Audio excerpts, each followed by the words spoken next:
जरा सोचो, एक छोटे से कैप्सूल को खाने से लोगों में बेहिसाब ताकत आ जाए, लेकिन चीजें जितनी दिखती हैं उतनी सीधी है नहीं। कहानी की शुरुआत होती है बिगी नाम के एक माफिया गैंगस्टर से, जो कि कैप्सूल से भरा एक बक्सा कुछ गुंडों को दिखा रहा था। वो चाहता था कि ये गुंडे इन कैप्सूल्स को पूरे शहर में बेचें। जब गुंडों में से एक आदमी ने पूछा कि आखिर ये है क्या, तो बिगी ने जवाब दिया कि ये है ताकत। इसके बाद हम देखते हैं रॉबिन नाम की एक लड़की को, जिसके पास यही कैप्सूल था। अचानक से दो लड़के वहां आ गए और उससे वो कैप्सूल छीनने की कोशिश करने लगे। तभी पीछे से एक तीसरे आदमी ने रॉबिन पर हमला कर दिया। उन्होंने उसे पीट पाट कर वो कैप्सूल उससे छीन लिया। उसी वक्त एंट्री हुई फ्रैंक नाम के एक पुलिस वाले की। तभी एक लड़का वो कैप्सूल लेने लगा तो फ्रैंक ने अपनी बंदूक उस पर तान कर उसे चेतावनी दी, देख बेटा, तेरे पास कौन सी पावर आएगी ये तो नहीं पता, लेकिन मेरी बंदूक चलेगी ये पक्का है। इसके बाद लड़का हिचकिचा गया, जिसका फायदा उठाकर फ्रैंक ने वो कैप्सूल छीन लिया और तीनों लड़के वहां से दुम दबाकर भाग गए।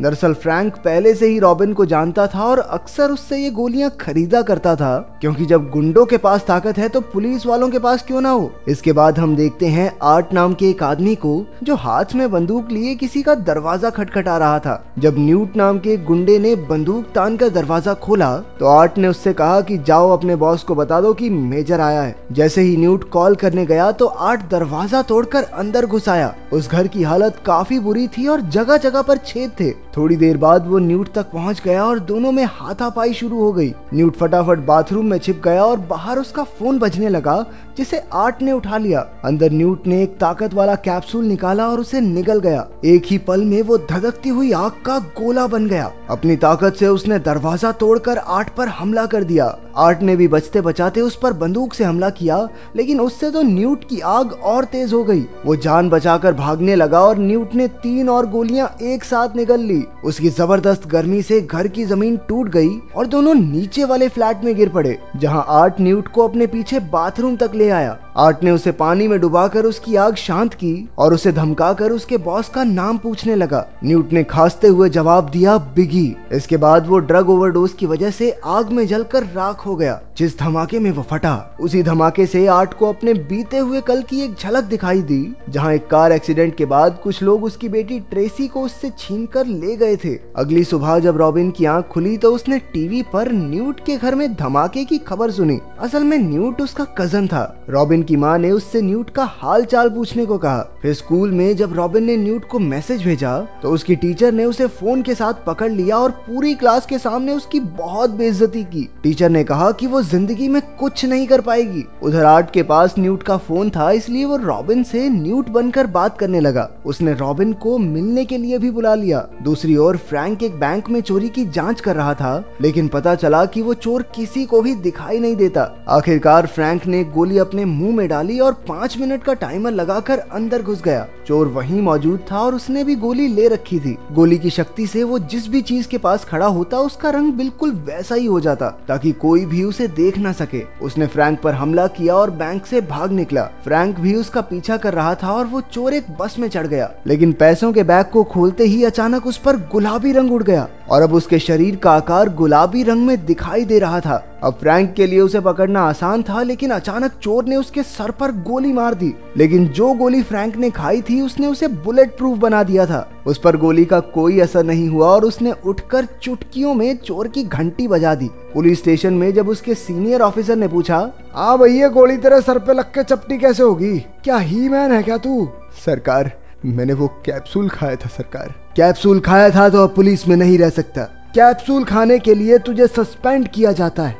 निकल जा मेरी आंखों के सामने से। फ्रैंक ने अपने सीनियर ऑफिसर को समझाया कि वो शहर की रक्षा के लिए ही ये सब करता है। आखिरकार उसके बॉस ने उसे आर्ट की फोटो दिखाकर कहा कि अगर वो इस कैप्सूल के पीछे के माफिया को पकड़ लेगा तो उसे उसकी नौकरी वापस मिल सकती है। उधर रॉबिन न्यूट से मिलने पहुंची, लेकिन आर्ट समझ गया कि रॉबिन भी न्यूट की साथी है। जब रॉबिन को उसका कजन वहां नहीं दिखा तो वो घर लौटने लगी, लेकिन रास्ते में ही आर्ट ने उस पर हमला करके उसे बंदी बना लिया। आर्ट ने रॉबिन को तस्वीर दिखाकर पूछा कि क्या यही बिगी है, लेकिन रॉबिन तो सच में कुछ नहीं जानती थी। बिगी तो अपने अड्डे पर अपनी बॉस गार्डनर के साथ एक नई और बड़ी डील की तैयारी कर रहा था। वहीं आर्ट ने रॉबिन से बिगी के एक आदमी को कॉल करवाया। आदमी ने उसे एक दुकान पर जाकर एलिगेटर वाइन मांगने को कहा। रॉबिन ने वैसा ही किया और उसके बाद उसे एक खुफिया कमरे में ले जाया गया, जहां रॉबिन ने गैंग के आदमी को बताया कि आर्ट ने न्यूट का खून कर दिया है। उस आदमी ने एक कैप्सूल खाया और अपने साथियों के साथ आर्ट पर हमला करने चला गया। उनके बीच जबरदस्त लड़ाई शुरू हो गई। उधर रॉबिन जिस कमरे में बंद थी वो एक ट्रक से जुड़ा हुआ था। उसी वक्त ट्रक चल पड़ा और बाहर गोलियों की आवाज के बाद आर्ट दरवाजा तोड़कर रॉबिन तक पहुंच गया। उन्होंने ट्रक में एक खुफिया कमरे का दरवाजा तोड़ा, जहां उन्हें माफिया गैंग का सिक्योरिटी सिस्टम मिल गया। वहां उन्हें बिगी की नई डील की खबर मिली। आर्ट ने उसे बताया कि इस कैप्सूल के पीछे सरकार भी मिली हुई है और ये लोग इस कैप्सूल को पूरे देश में फैलाना चाहते हैं। फिर आर्ट ने उसे कुछ पैसों का लालच दिया और रॉबिन उसका इलाज करवाने डॉक्टर के पास ले गई। इस तरह उन दोनों में दोस्ती हो गई। उधर फ्रैंक रॉबिन से मिलने उसके घर गया, लेकिन पुलिस पहले ही वहां छानबीन कर चुकी थी। पुलिस रॉबिन की मां को धमकी दे रही थी, इसलिए फ्रैंक तरकीब लगाकर खिड़की से बाथरूम में घुस गया और बाल गीले करके बाहर निकला। उसने झूठ कह दिया कि ये घर उसका है। उसने किस करने के बहाने चुपके से रॉबिन की मां के कान में कहा, रॉबिन ने मुझे भेजा है, मैं जो भी कहूँ बस हाँ में हाँ मिला देना। पुलिस वालों के वहां जाने से पहले ही उसने पुलिस ट्रक में ट्रैकर लगा दिया, क्योंकि वो जानता था कि सरकार भी इसमें मिली हुई है। फिर फ्रैंक ट्रक का पीछा करने लगा और आर्ट रॉबिन के साथ बिगी के अड्डे की ओर निकल पड़ा। रास्ते में आर्ट ने बताया कि असल में वो मिलिट्री में हुआ करता था और सरकार ने फौजियों पर इस शक्तिशाली ड्रग के एक्सपेरिमेंट्स किए, जिससे कि उसके डीएनए पर भी इस कैप्सूल का असर हुआ। फिर जब उसकी बेटी ट्रेसी पैदा हुई तो उसके पास जन्म से ही शक्तियां आ गई थी, इसलिए सरकार ने उससे उसकी बेटी को छीन लिया।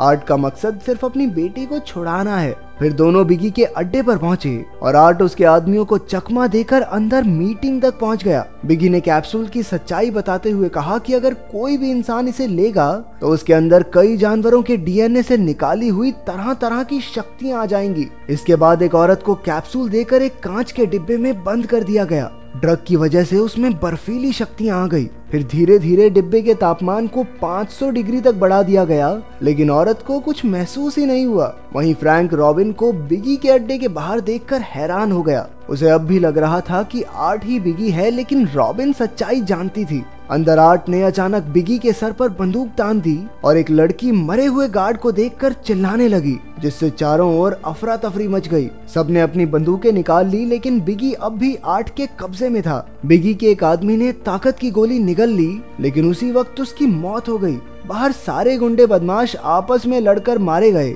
और अब सिर्फ आर्ट और बिगी ही जिंदा बचे थे। उसी वक्त फ्रैंक ने एंट्री लेकर आर्ट पर हमला कर दिया। इस मौके का फायदा उठाकर बिगी ने भी एक कैप्सूल निगल लिया और देखते ही देखते वो एक वहशी दरिंदे में बदल गया। ये देखकर आर्ट और फ्रैंक ने हाथ मिला लिया और आर्ट ने चारों तरफ मौजूद गैस टैंक्स खोल दिए। वहीं फ्रैंक ने थोड़े कैप्सूल्स चुरा लिए और दोनों बाहर आ गए। फिर फ्रैंक ने बंदूक से फायर किया, जिससे पूरे अड्डे में जबरदस्त धमाका हो गया और बिगी के तो चीथड़े उड़ गए। इसके बाद फ्रैंक और आर्ट ने रॉबिन को घर भेज दिया। फ्रैंक को अब भी आर्ट पर शक था, इसलिए वो उसे पुलिस स्टेशन ले जाने लगा, लेकिन आर्ट ने उसे बताया कि सबके सब मिले हुए हैं और अगर वो उसे पुलिस स्टेशन ले गया तो वो दोनों को पकड़ लेंगे, क्योंकि सरकार नहीं चाहती कि किसी भी तरीके से ये कैप्सूल सड़कों से खत्म हो जाए। सरकार इस कैप्सूल को आम इंसानों पर टेस्ट करके दुनिया पर कब्जा करना चाहती है। जब फ्रैंक को असलियत समझ आई तो उसने आर्ट से हाथ मिला लिया। कुछ देर बाद पुलिस ने उनकी गाड़ी को घेर लिया, लेकिन फ्रैंक तो जा चुका था। पुलिस आर्ट को कैद करके एक शिप में ले आई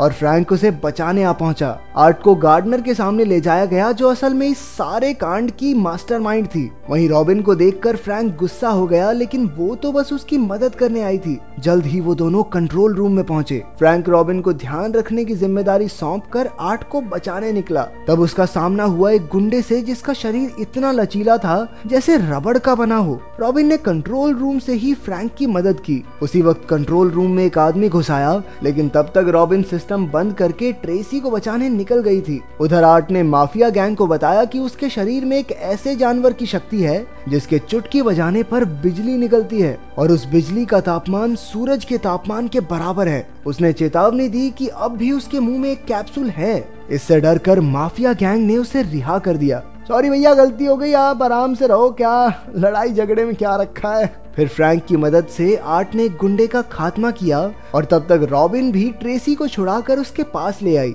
आखिरकार आर्ट अपनी बेटी से मिला और सब बोट की ओर चल पड़े। लेकिन जैसे ही हमें लगा कि सब सही हो गया, पीछे से एक हमलावर ने रॉबिन को पकड़ लिया और आर्ट को उनके सामने आना पड़ा। आखिरकार उसने गोली निगल ली और फिर शुरू हुआ उसकी शक्तियों का तांडव। उसके आसपास की हर चीज में धमाका हो गया। अंत में वो खुद भी जमीन पर गिर पड़ा। पता चलता है कि उसकी बेटी ट्रेसी के पास किसी भी जख्म को ठीक करने की ताकत है। उसने अपने पिता को ठीक किया और सब जान बचाकर वहां से निकल गए। बाद में फ्रैंक ने ये सारी कहानी दुनिया को बताई ताकि सरकार का पर्दा फाश हो सके। अगर तुम्हें मौका मिले तो क्या तुम इस कैप्सूल को ट्राई करोगे? कमेंट्स में जरूर बताना। मिलते हैं अगली वीडियो में।